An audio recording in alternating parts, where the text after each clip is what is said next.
नमस्कार. शिवसेना उद्धव बाळासाहेब ठाकरे पक्षाच्या वतीने आयोजित या तातडीच्या पत्रकार परिषदेमध्ये आपल्या सगळ्यांचं स्वागत आहे. हिवाळी अधिवेशन चालू आहे आणि या अधिवेशनात काही लोकाभिमुख प्रश्नांवर चर्चा होईल आणि ते प्रश्न मांडले जातील असं आम्हाला प्रकर्षाने वाटत होतं. परंतु काही प्रश्न विरोधकांनी मांडण्याचा प्रयत्न केल्यानंतर सुद्धा सत्ताधाऱ्यांनी ज्या पद्धतीने ते प्रश्न गुंडाळण्याचा प्रयत्न केला, या सगळ्यांवरून काल प्रकाश पोहरे यांची कृती ही किती अगतिकतेतून झाली असेल हे आपल्या लक्षात येतं. पण तुर्तास मला जरा ललित पाटील मुद्द्यावरती आपल्या सगळ्यांच्या सोबत चर्चा करायची आहे. ललित पाटील प्रकरण हे पहिल्या दिवसापासून आम्ही लावून धरलं होतं आणि आम्ही वारंवार असं सांगतोय की पक्षीय राजकारणाच्या पलीकडे जाऊन या संपूर्ण प्रकरणाकडे गांभीर्यानं बघितलं जावं. महाराष्ट्रातली संपूर्ण तरुणाई ड्रग्ज मुक्त व्हावी यासाठी हा प्रयत्न आहे. ललित पाटील प्रकरणावर काय कारवाई झाली या संबंधाने 2 दिवसांपूर्वी तारांकित प्रश्न काही आमदारांनी मिळून विचारला होता. या प्रश्नाचं उत्तर देताना सन्माननीय उपमुख्यमंत्री देवेंद्रजी यांनी धादांत खोटी माहिती सभागृहाला दिली, हे फार विशेष आहे. याच प्रश्नाच्या संबंधाने पुन्हा चर्चा होताना फडणवीस साहेब अजून काहीतरी वेगळी माहिती देत आहेत, मात्र ते सभागृहाला भरकटवण्याचा प्रयत्न करत आहेत का असा आमचा आरोप आहे आणि म्हणून ही पत्रकार परिषद.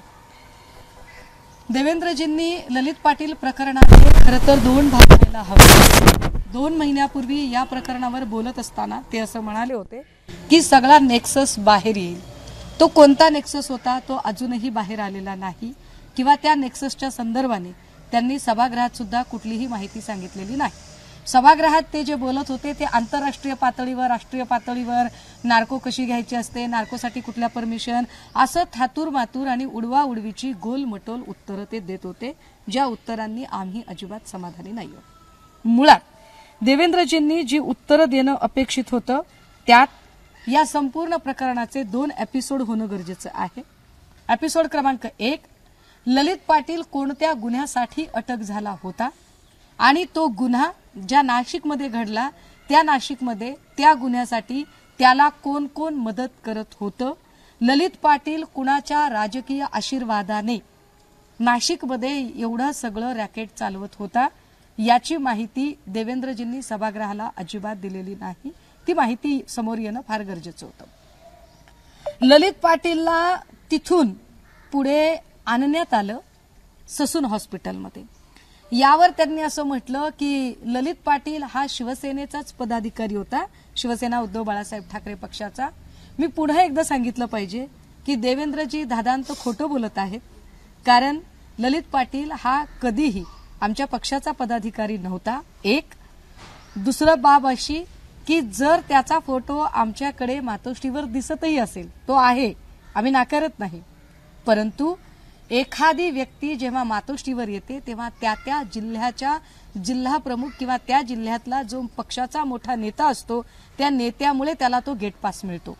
जसे की मी आठवण करून दिली पाहिजे, अनिल जयसिंगानीचा मातोश्रीवर प्रवेश कसा, तर अनिल जयसिंगानी ज्या फोटोत दिसतात त्याच फोटोमध्ये आताचे मुख्यमंत्री आणि तत्कालीन आमच्या पक्षामध्ये असणारे श्री एकनाथ शिंदेजी त्यांच्यासोबत दिसतात. म्हणजेच ठाण्यावरून अनिल जयसिंगानीला मातोश्रीपर्यंत आणण्यासाठी एकनाथ शिंदे साहेब कारणीभूत होते. अगदी त्याच पद्धतीने ललित पाटील मातोश्रीवर ज्या फोटोमध्ये दिसतो त्याच फोटोमध्ये श्री दादा भुसे दिसतात. म्हणजेच दादा भुसेंनी ललित पाटीलला मातोश्रीवर आणले होते, हे स्पष्ट आहे. आता मुद्दा क्रमांक 3, ललित पाटील प्रकरणामध्ये माहिती देताना देवेंद्रजी असं म्हणाले की तेव्हाच त्याला का बरं माहिती, त्याच्यावरती का कारवाई केली गेली नाही, लगेचच पीसीआर संपला, एमसीआर केला गेला वगैरे वगैरे माहिती. कदाचित टेक्निकल भाषा लोकांना कळत नाही, लोकांना एवढंच कळतं की देवेंद्रजी शांतपणे बोलत आहेत, पण देवेंद्रजी शांतपणे अत्यंत खोटं बोलत आहेत हे लोकांच्या लक्षात येत नाही. कारण त्या सगळ्या प्रकरणात खरं तर मला इथे सभापती महोदया असणाऱ्या त्या खुर्चीबद्दल मला प्रचंड आदर आहे, पण त्या खुर्चीतली व्यक्ती किती पक्षपातीपणाने वागू शकते याचं मला आश्चर्य वाटतं. नीलम गोरे यांनी पक्षीय राजकारणाच्या पलीकडे जाऊन सभापती पद म्हणजे न्यायाधीशाचे पद असते या खुर्चीवर बसल्यानंतर त्यांनी अत्यंत स्पष्टपणे आणि स्पेसिफिक माहिती मागणं अपेक्षित होतं की ललित पाटील प्रकरणामध्ये कुणाच्या आशीर्वादाने नाशिकमध्ये हा गुन्हा घडत होता याची माहिती सभागृहाला आपण द्यावी, हे नीलम गोरेंनी सांगणे अपेक्षित होते. नीलम गोरेंनी असे कुठलेही निर्देश दिले नाही. उलट नीलम गोरे असं म्हणाल्या की तिकडे कुणी जाऊन आला असेल तर त्यांनी माहिती द्यावी. तिकडे म्हणजे ससून हॉस्पिटलला कुणी जाऊन आले असेल तर. नीलम गोरे या पुण्यात राहतात, काय त्यांना पुण्यातली माहिती नाही का?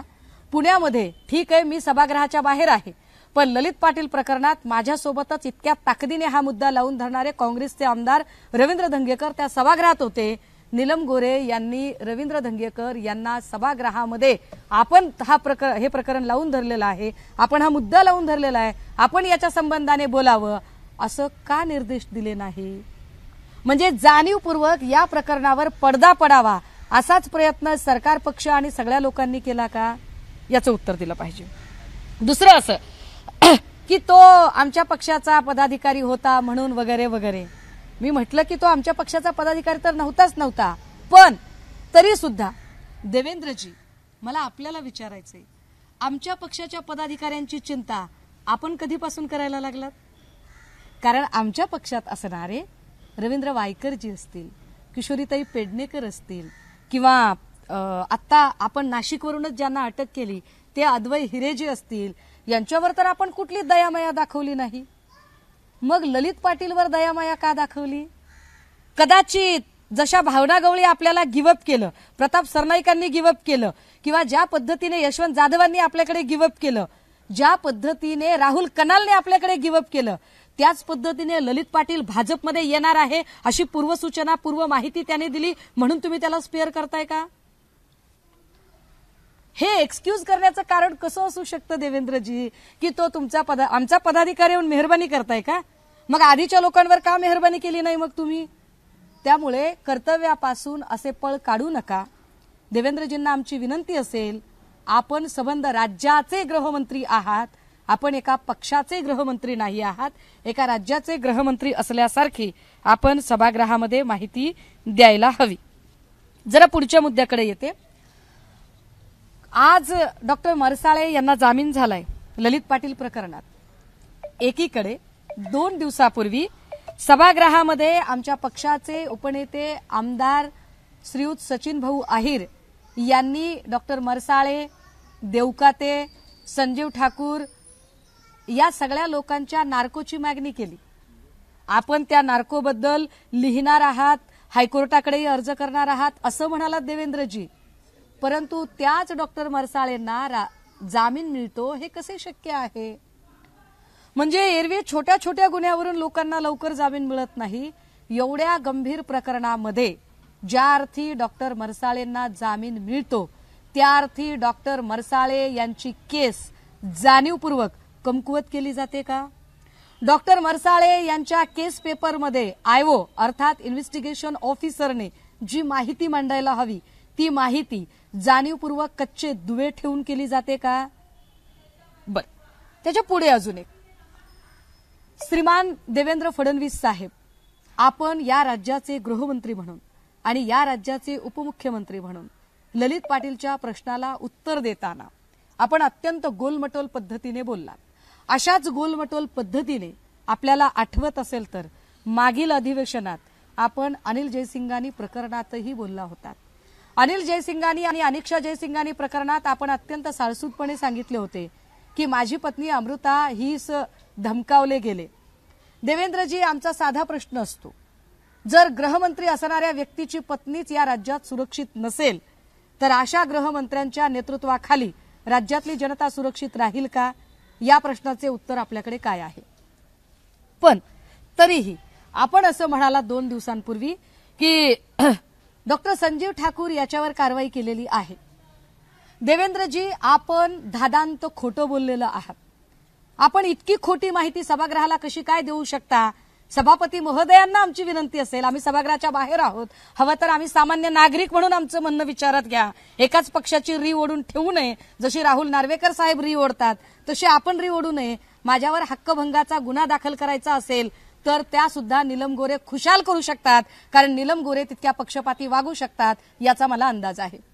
परंतु इतकी खोटारडी माहिती सभागृहाला देणाऱ्या देवेंद्रजींच्यासाठी कुठला गुन्हा नीलम गोरे आणि बाकी सगळी मंडळी दाखल करणार आहेत याचं उत्तर एकदा दिलं पाहिजे. कारण देवेंद्र फडणवीस असं म्हणाले की संजीव ठाकूरवर आम्ही कारवाई केलेली आहे. मी महाराष्ट्राच्या जनतेला या संपूर्ण माध्यमांच्या वतीने सांगितले पाहिजे की आत्ता ज्यांनी सूत्र हातात घेतलेली आहेत ससूनचे डीन म्हणून डॉक्टर विनायक काळे आणि डॉक्टर संजीव ठाकूर या दोघांचा मॅटमध्ये वाद चालू होता. हा मॅटचा वाद चालू असताना मॅटने जो निर्वाळा दिला, जो निकाल दिला, जो आदेश दिला, त्या निर्वाळ्यानुसार, त्या निकाल आणि आदेशानुसार विनायक काळे यांना पदभार सांभाळण्याचा आदेश मिळाला आणि त्याच वेळेला त्या पदापासून दूर होण्याचा आदेश डॉक्टर संजीव ठाकूरना दिला. यामध्ये ललित पाटीलशी संबंधित कारवाईचा कुठे संबंध येतो? ललित पाटीलशी संबंधित कारवाई म्हणून तुम्ही अशी काय कारवाई केली संजीव ठाकूरवर? डीन पदावरून ते बाजूला झाले, ते मॅटच्या निकालामुळे झालेत. फडणवीस साहेब ते तुमच्यामुळे अजिबात बाजूला झालेले नाहीत. हे कृपया आपण नीट जरा समजून घ्या. जे काही घडलं त्याच्यामध्ये तुम्ही संजीव ठाकूरला आत्तापर्यंत कुठलीही कारवाई केली नाही. तुम्ही साधं त्यांचं सस्पेन्शन केलेलं नाहीये. ज्या डीन संजीव ठाकूरच्या अधिपत्याखाली तिथे वॉर्ड नंबर 16 मध्ये त्याला कोजी चेअर मिळत होती, त्याला सिगरेट विझवण्यासाठी ॲस्ट्रे मिळत होता, तो बाहेर शॉपिंगला वगैरे जाऊ शकत होता. एक जबाबदार अधिकारी म्हणून त्याने ही सगळी माहिती पोलिसांना सांगणे अपेक्षित होते. ती माहिती का पोहोचवली गेली नाही? कुठला आजार होता यावर उत्तर देताना देवेंद्रजी आपण सभागृहात असं म्हणालात की तो दरवेळेला आजार बदलत होता. देवेंद्रजी, तो दरवेळेला आजार बदलत होता हे मागच्या 10 महिन्यात सत्ता कुणाची होती? मागच्या 10 महिन्यात तर सत्ता तुमचीच होती. मागच्या 10 महिन्यात तर गृहमंत्री तुम्हीच होतात. बरं, या उपर तुमचं असं म्हणणं आहे की त्याच्या आधी त्याचा पीसीआरच्या ऐवजी त्याचा एमसीआरच केला गेला. तत्कालीन गृहमंत्र्यांनी का बोलले नाही? कृष्णप्रसाद, मी नाव जरा विसरते, कृष्णप्रकाश यांनी तो अहवाल वगैरे ह्या सगळ्या गोष्टींवर आपण बोललात. देवेंद्रजी, आपण विसरताय का? त्यावेळेला गृह खात्याचा अधिभार जो सांभाळलेला होता तो आयुष्यमान वळसे पाटील साहेबांनी सांभाळलेला होता. वळसे पाटील साहेब आपल्याच सोबत आता सरकार पक्षामध्ये आहेत. आम्हाला वळसे पाटलांबद्दल प्रचंड आदर आहे. वळसे पाटील काही चुकीचं करतील असं वाटत नाही. पण जर चुकीचं झालंय असं तुम्हाला वाटत असेल तर तत्कालीन गृहमंत्री म्हणून वळसे पाटलांना त्याच सभागृहात आपण प्रश्न का विचारत नाही? म्हणजे आपण घुमून फिरून ज्या लोकांपर्यंत पोहोचू इच्छित आहे, मुळात आपण माहिती किती लपवून ठेवताय याचं आपल्याला कल्पना आहे का? अजून एक गोष्ट, देवेंद्र भाऊ, आम्ही एक व्हिडिओ पोस्ट केला होता ज्या व्हिडिओमध्ये सांगितलं होतं की कारागृहाच्या बाजूलाच कैद्यांना कसली तरी पाकिटं पुरवली जात आहेत. त्यात स्पष्टपणे 2 पोलीस ऑफिसर दिसत होते. आधी तुमच्या भक्तुल्यांनी नेहमीप्रमाणे हा व्हिडिओ मुळात पुण्यातला नाही असं म्हटलं, नंतर म्हटलं की हा व्हिडिओ 10 वर्षापूर्वीचा आहे. आपल्याच पोलीस खात्याने सांगितलं की हा व्हिडिओ 23 सप्टेंबर 2023चा आणि येरवडा जेलच्या बाजूच्या रोडवरचाच आहे. आता 2 प्रश्न निर्माण होतात की बाजूच्याच रोडवर एवढी मोठी कारवाई करण्याची ही हिम्मत पोलीस अधिकाऱ्यांमध्ये कशी काय येते? हे जे 2 पोलीस अधिकारी आहेत ते कोण आहेत? हे जेव्हा आम्ही मागच्या भेटीमध्ये सीपी रितेश कुमार यांना विचारले तेव्हा त्यांनी असं सांगितलं की त्यातला एक पोलीस अधिकारी नाथा भरत काळे आणि दुसरा पोलीस अधिकारी सुरेश अमित जाधव. नाथा भरत काळे आणि सुरेश अमित जाधव हे दोनही पोलीस अधिकारी जे त्या पोलीस व्हॅनच्या सोबत होते, कैद्यांच्या व्हॅनच्या सोबत होते, हे दोघेही ललित पाटील प्रकरणाशी संबंधित होते. हे स्वतः सीपींनी मान्य केले आणि 311 अंतर्गत कारवाई करत डायरेक्ट डिसमिस ऑर्डर काढून त्यांना अरेस्ट केली. आता प्रश्न असा निर्माण होतो देवेंद्र साहेब की जेल रोडच्या बाजूलाच एवढी मोठी घटना घडली, याचा अर्थ वरिष्ठ अधिकाऱ्यांच्या आशीर्वादाशिवाय हे घडत नाही. मग कारागृह निरीक्षक आणि कारागृह महानिरीक्षक यांच्यावर आपण काय कारवाई केली? ललित पाटील प्रकरणामध्ये आपण फक्त दुसरा एपिसोड दाखवताय. ललित पाटील ससूनला दाखल झाला त्याच्या पुढचा एपिसोड आपण दाखवताय. पण मुळात ललित पाटीलला येरवडा जेलमधून हलवताना जे काही घडलं त्याच्यामध्ये कारागृह निरीक्षक आणि कारागृह महानिरीक्षक या दोघांच्या भूमिका अत्यंत महत्वाच्या आहेत. त्या भूमिकांवर आपलं काय म्हणणं आहे, आपण काय चौकशी केली आहे त्यांची? कारागृह निरीक्षक महानिरीक्षक यांच्या देखरेखीखाली त्यांच्याच बाजूच्या रोड लगत अशी कैद्यांना पाकिटं का पुरवली जाऊ शकतात? कैद्यांकडे अचानक मोबाईल आढळतात, कैद्यांकडे अनेक वस्तू आढळतात, याच्यामध्ये जेलच्या अधिकाऱ्यांचा काहीच संबंध येत नाही का? यावर आपलं काय म्हणणं आहे? गृहमंत्री आपण त्याच्यावर काय आपण भूमिका घेतलेली आहे? आता अजून एक प्रश्न, शेवटचा प्रश्न. काय होतंय ना देवेंद्रजी, तुमची जी बार्किंग ब्रिगेड आहे ना ती अभ्यास करत नाही आणि त्यामुळे ना ते स्वतः फसतात. त्यावर एक फार चांगलं सुभाषित आहे, अभ्यासे सहित प्रकट व्हावे, नाहीतरी झाकोनी असावे, प्रकट होऊनही नसावे बरे नव्हे. नितेश राणेंनी आमच्या नाशिकमधल्या एका पदाधिकाऱ्याचा फोटो आज झळकवला सभागृहामध्ये. तो फोटो झळकवताना त्यांनी सांगितलं की बघा बघा दाऊदच्या नातेवाईकाच्या लग्नात हा फोटो आहे. बरोबर आहे. आता ही सगळी माणसं, तो जो काय तो सलीम कुत्ता काय त्याचं, तो फोटो काढायला तिथपर्यंत गेला, कसा काय गेला. मी जरा त्याच्या आधीची एक पार्श्वभूमी सांगितली पाहिजे. सुधाकर बडगुजर हे आंदोलनात होते, विजया रहाटकर यांची एक सभा उधळायची होती आणि त्या आंदोलनानंतर ते जेलमध्येही गेलेले होते. पण तुम्ही जो फोटो तुमच्या नितेश राणेंनी दाखवला ना, त्या फोटोची जरा माहिती दिली पाहिजे. ऍक्च्युली हा जो काही व्हिडिओ आहे, हा व्हिडिओ किंवा ते जे फोटो दाखवले ते 2 वर्षांपूर्वीचे दाखवले. त्या 2 वर्षातला फक्त एक फोटो जो आहे तो नितेश राणेंनी दाखवला. अख्खा पिक्चर मी दाखवायला तयार आहे. क्षणाची महत्वाची ब्रेकिंग न्यूज आपण बघतोय. दाऊदच्या नात्यातील लग्नामध्ये पोलीस आणि नेत्यांची मांदियाळी दिसून आली आहे.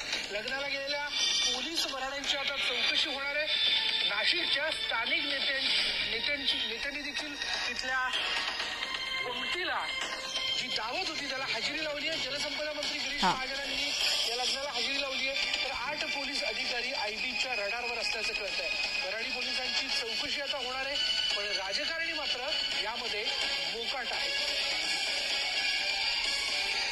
छायाचित्रांमध्ये आपण बघतोय ते 3 चेहरे बीजेपीचे नेते आहेत. एक आहेत पालकमंत्री आणि राज्याचे मंत्री गिरीश महाजन, दुसरे आहेत नाशिकमधले भाजपचे नेते विक्रांत चांदवडकर आणि तिसरे आहेत भाजपचे आमदार. आणि मी जरा पुन्हा एकदा ही नावं ऐकवणार आहे, ती नावं आधी सांगते. नितेश राणेंनी जे फोटो झळकवले ना, आमचा पदाधिकारी जर दोषी असेल तर निश्चित त्याच्यावरही कारवाई व्हावी.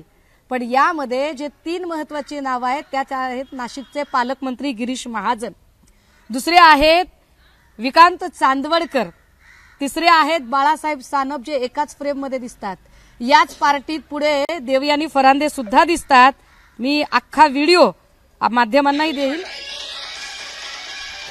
पुन्हा एकदा बघा. छायाचित्रांमध्ये आपण बघतोय ते 3 चेहरे बीजेपीचे नेते आहेत. एक आहेत पालकमंत्री आणि राज्याचे मंत्री गिरीश महाजन, दुसरे आहेत नाशिकमधले भाजपचे नेते विक्रांत चांदवडकर आणि तिसरे आहेत भाजपचे आमदार आणि भाजपचे शहराध्यक्ष बाळासाहेब सानप.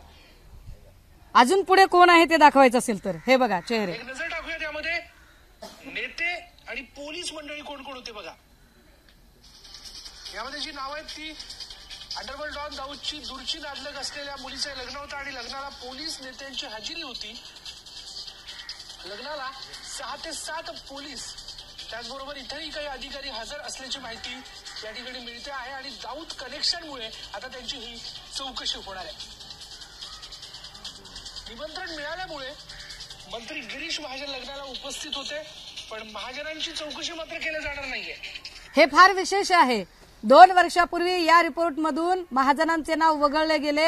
हे ऑन एअर बातमीत दिसते. ही बातमी एबीपी माझावर आहे, ही बातमी लोकमतला आहे, ही बातमी झीला आहे, ही बातमी सगळ्या चॅनलला आहे. स्पष्टपणे त्याच्यात बातमी देणारा सांगत आहे की गिरीश महाजनांचे नाव याच्यातनं वगळले जाईल. याचा अर्थ काय? लग्नाला उपस्थित होते, पण महाजनांची चौकशी मात्र केली जाणार नाहीये. दाऊद कनेक्शनमुळे मला वाटतं नितेश राणे हा व्हिडिओ बघत असतील. लग्न प्रकरणाच्या चौकशीचे आता चौकशी करण्याचे आदेश देण्यात आलेले. तर गिरीश महाजनांशी बातचीत आणि इतर संबंधितांशी बोलण्याचा या ठिकाणी प्रयत्न झालाय. आता माझा प्रश्न असा आहे की ठीक आहे, आमचा एखादा पदाधिकारी त्या बिचाऱ्याकडे इतकी हायटेक यंत्रणा नसेल, त्याला माहिती नसेल, तो कुणाच्या तरी सोबत लग्नाला गेला असेल, काय जे असेल ते असेल, पण गिरीश महाजनांकडे तर हायटेक यंत्रणा असेल ना. गिरीश महाजनांकडे आयबी वगैरे सगळे लोक असतील ना. गिरीश महाजनांना का कुणी सांगितलं नाही की त्या लग्नाला जायचे की नाही जायचे? बाळासाहेब सानप असतील, विकांत चांदवडकर असतील, देवयानी फरांदे असतील, गिरीश महाजन असतील, ही सगळी लोक तिथे गेली होती. यावर नितेश राणे काही बोलणार आहेत का? त्यामुळे तुम्ही नुसता फोटो दाखवता, मी अख्खा पिक्चर दाखवते म्हटलं ना, अख्खा व्हिडिओ दाखवते. मला वाटतं देवेंद्र भाऊ या सगळ्या गोष्टींची माहिती जरा आपण घ्याल. पक्षीय राजकारणाच्या पलीकडे जाऊन विचार करा. आम्ही पुन्हा पुन्हा सांगतोय, याच्यात कुणीही दोषी असेल तर त्याला सोडलं जाऊ नये.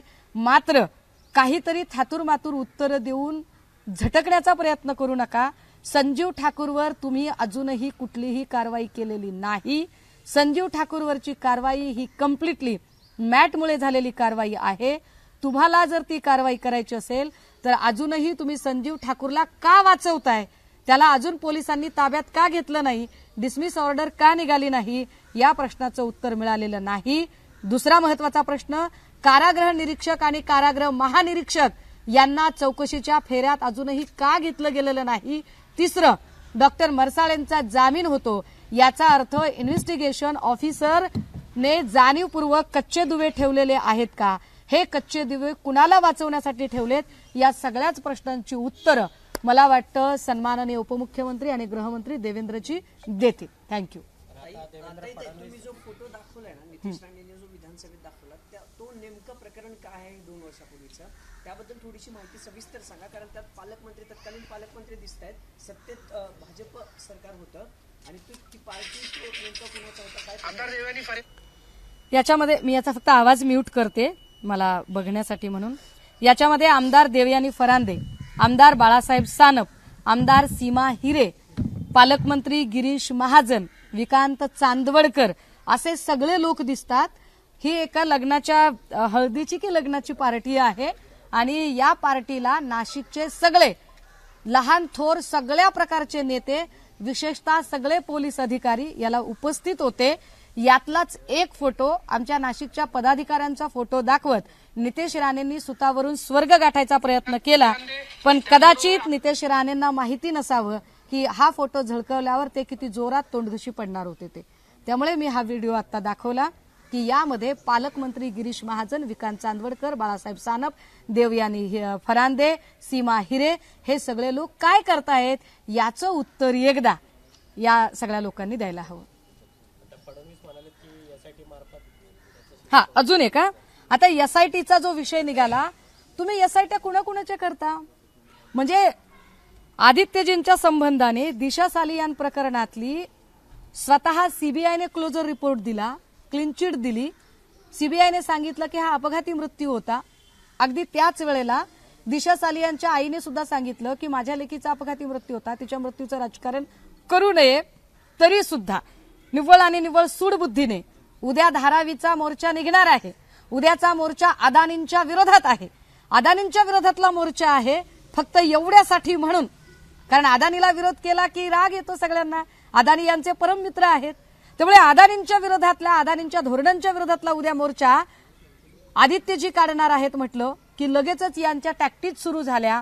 आमचा मुद्दा हा आहे की तुम्ही अजून 10 एसआयटी नेमा, कर नाही त्याला डर कसली, पण अशा एसआयटी नेमताना अनिल जयसिंगानी, अनिक्षा जयसिंगानी आणि अमृता फडणवीस हे कनेक्शन नेमकं काय होतं यावर एक एसआयटी अजूनही का नेमली गेली नाही, ती कधी नेमणार आहात ते सांगा. जस्टिस लोया यांचा जो संशयास्पद मृत्यू झाला या प्रकरणावर अजूनही एकही एसआयटी का नेमली गेली नाही याचंही उत्तर देवेंद्रजींनी द्यावं.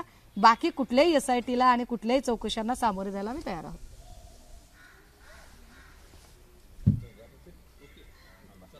थँक्यू.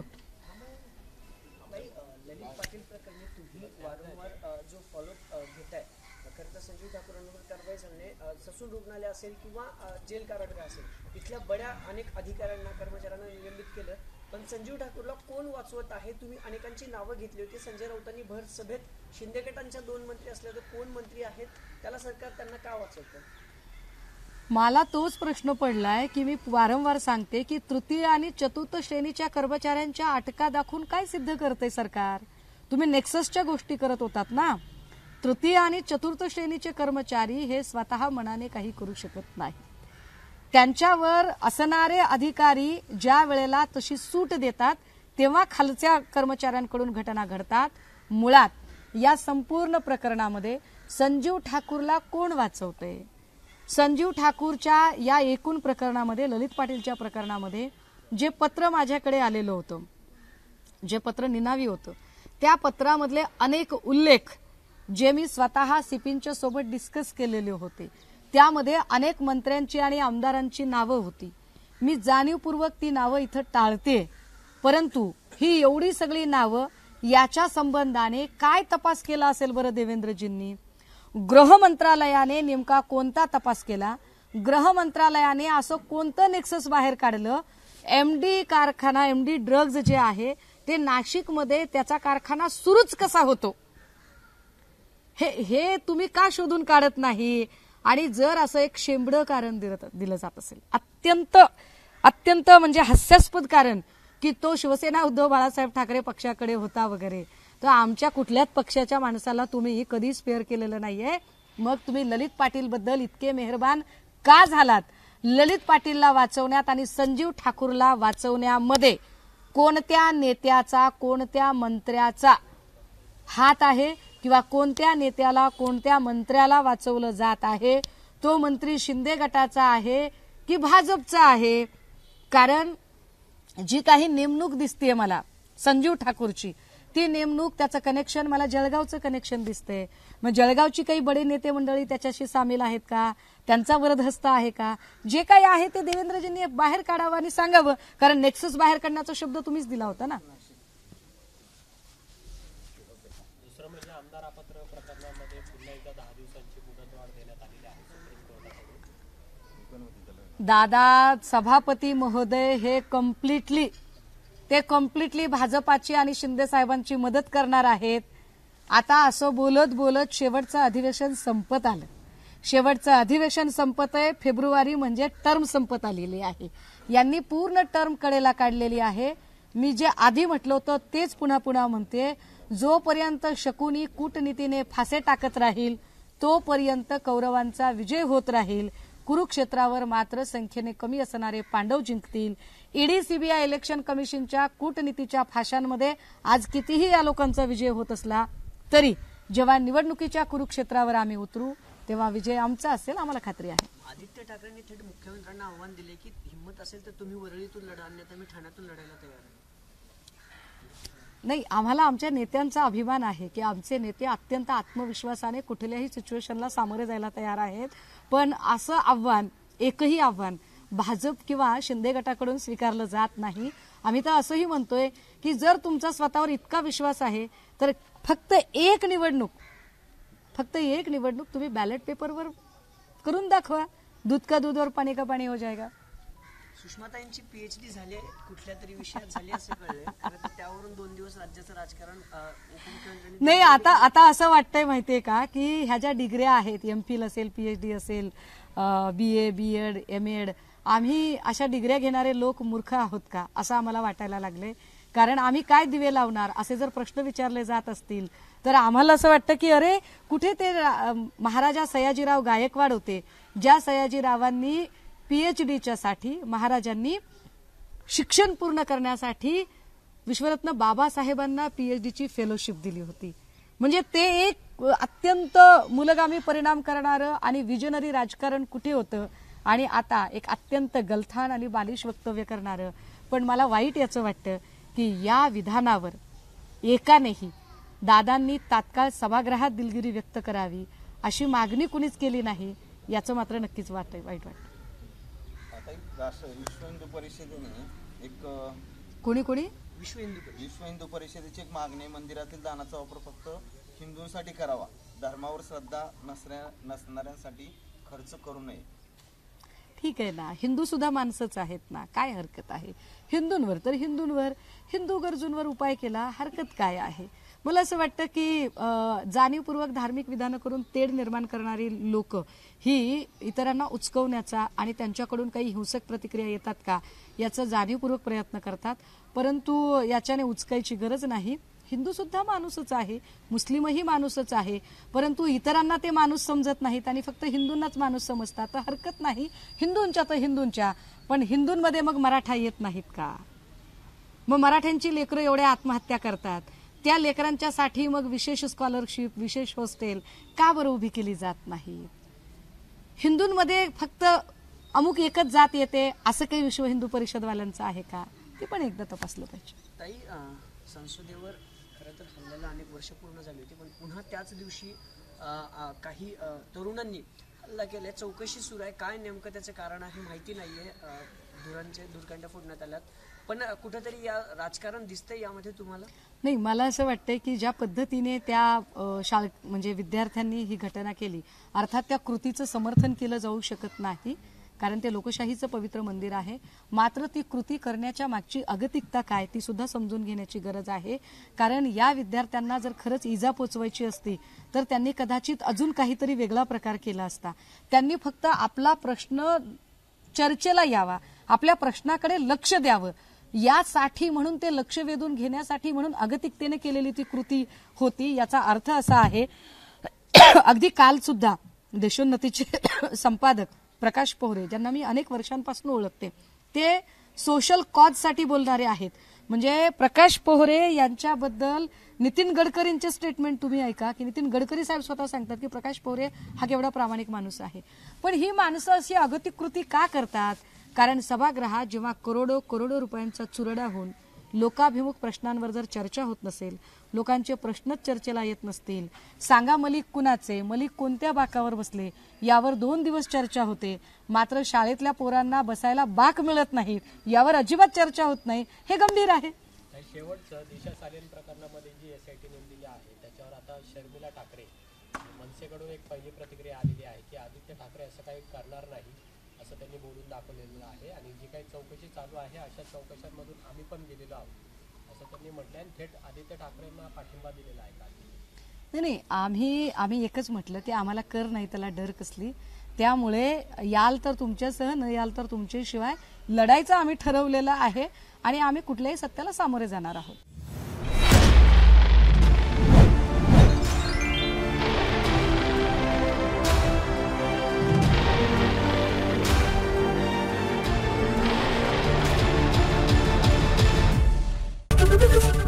ABP माझा, उघडा डोळे बघा नीट.